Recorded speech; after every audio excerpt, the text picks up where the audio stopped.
It's time for block number 6 of the 2022 Riley Blake Designs Block Challenge. Block 6 is called Scrappy Churn Dash, and it's designed by Gervais. I'm so thankful for the quick and easy cutting this week. I haven't made any changes to the block, and I don't have any big ideas. I'm just going to follow the block pattern exactly as it's written. I'm going to start by matching up my A and E pieces to make half square triangles. And it's going to be just like we've been doing all along, sewing 1/4 inch on both sides of this diagonal line. Then I'm going to make a strip set using the B, C, and D pieces.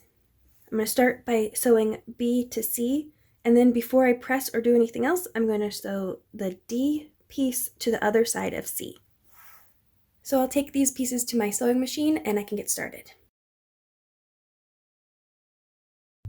I squared up my half square triangles, and now I'm going to subcut this strip set.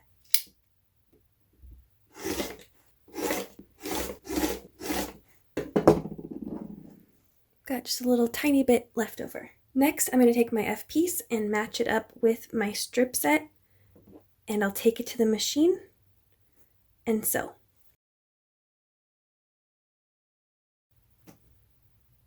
All the bits and pieces are done, and I'm ready to put it all together. So, like always, let's skip to that finished block.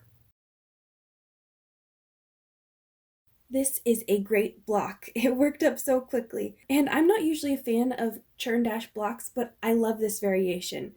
It feels fun, it feels fresh. I really enjoyed making it. 10 out of 10, I'd make it again. And I think it would be perfect for a 1-block quilt, and you might even be able to finish the quilt top in a weekend, because this is a really fast block. If you enjoyed this video, don't forget to like, comment, and subscribe, and I'll see you again real soon. Bye!